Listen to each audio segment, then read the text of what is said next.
Yo, what is going on guys? It is Midnight bringing you yet again another video. Now in today's video we're actually back on Mass for the Dead. Yes, I know, I haven't quit, I haven't stopped playing, I haven't stopped doing videos in the game. It's just that there's not been too much for me to actually do videos on. So today's video is actually going to be about a couple new features that are in game now on Mass for the Dead that have been out on JP for quite a while. So it's just going to be a video about kind of going through those features and kind of pretty much how they work. And how to kind of use them. Personally, I think some of the new features that have come out are really good. One of them in particular I like quite a lot because I'm quite lazy and it helps me out a lot. But yeah, we're going to go through that with you today in today's video. Now, before I start, I am going to quickly say that I will be doing more videos on Mass for Dead. However, there's not too much to cover in this game. If you have any suggestions, then do leave it in the comments, but I will obviously cover new units as they come out, as I haven't been doing recently, you know, with Zero and, you know, Yuri, but I'll kind of try and do that with the next upcoming units. I'm saving up my gems for one in particular, not going to name names, but I think everyone knows who it is anyway. So let's get started. So a couple of features that have been added into the game. We'll start with the first one, which is actually a recycling box. Which you can get from pretty much going to your shopkeeper, whoever that is, so one of the maids or Sebas. And then at the top here you can see recycle mixer. I just call it an exchange shop because it's pretty much what it is, but you know, recycle box, whatever you want to call it, it's here. And basically what it will allow you to do is allow you to pick from one of the 6 items on screen here. So one of them being gold and then the other one being like rare mats. Which, you know, are quite difficult to get from, you know, doing the events. You know, they don't actually drop too high too often. I personally usually get all of mine from just doing the missions and then buying them from the shop, like the event shop. But this is a new way that you can get them. So as you can see here, with the rare material items, they're all 500 points for one. You can get a total of 50 of them, and this is weekly. So you can get a total of 50 of each week. And then obviously it will refresh with a new batch of 50 that you can get. Now, just to show you what it works, or how it works, sorry, is when you go and click on the item that you would like, basically what you do is you'll transfer some of your materials that you currently own for a certain amount of points, depending on what material it is. And then when you get to 500 points, you will then get at least, well, I say at least, you'll get one copy of it, and then obviously another 500 and so on and so forth. So one good thing about this is it doesn't go up in points every time you buy one. So it's not like the first one costs 500, the second one costs 550, and by the end of the 50 it costs like 50,000 just to get one. They've kept it all the same, which I think is very generous for you know, the game devs, because yeah, Jesus. Well, anyway, so some of the things that you can do to get points is you can give up your materials, like your crystals. So you got small ones of 5, medium of 15, large ones are 75. Doesn't matter what color they are, you will just get the same amount of points per one. And then you can also transfer your 7 colored crystals. So you've got your 4-star ones, your 3-star ones. I don't have a 5-star one on me, but I'm pretty sure you can use those as well, although I strongly suggest avoiding that.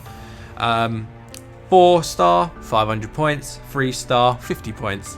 Now for people like me and other players that have been playing pretty much from day one and just, you know, been playing and summoning quite a lot, you'll have a lot of these 3-star ones. So personally, I would recommend to use them myself because I don't use 3 stars, I don't use 2 stars. You just, you know, it's up to you really. But if you're not using 3 and 2-star characters, there's literally no point of you having these materials here. It's not like you can transfer them into getting 4-star materials, you're permanently 3-star. The 4-star ones, again, are pretty questionable.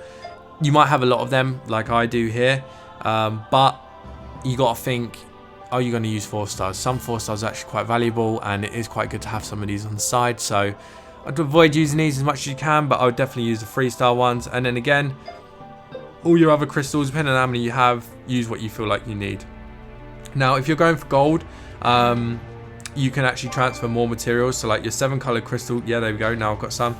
You can transfer scrolls, you can transfer your rare materials, your books, yeah, you can pretty much do anything, right? You can transfer anything in here.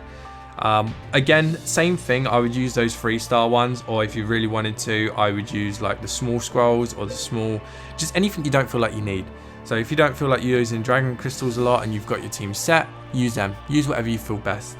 But yeah, when you give it 1,000 gold, you can get a certain amount of gold from that. I'm not sure of the exact amount, but from what I've heard and from what I've seen in another video, which I'll link in the description, going in depth about all of these the materials and all of these new features, I'm pretty sure it was like 100,000 gold minimum that you can get. So I guess that's pretty good.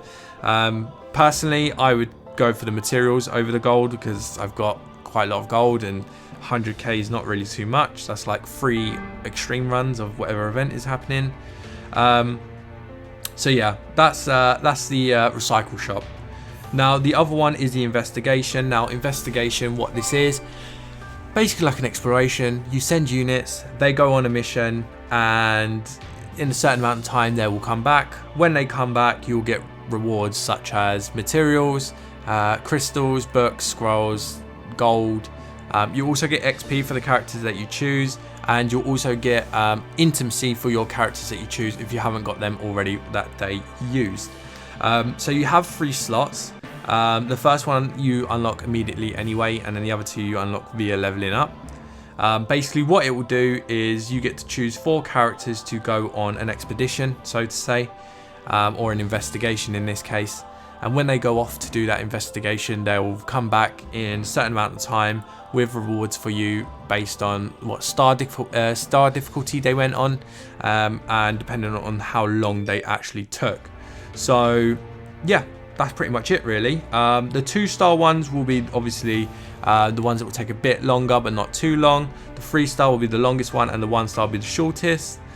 Personally, there's actually not too much difference in between them all. 1 to 2-star is pretty much double, but it's like double the time.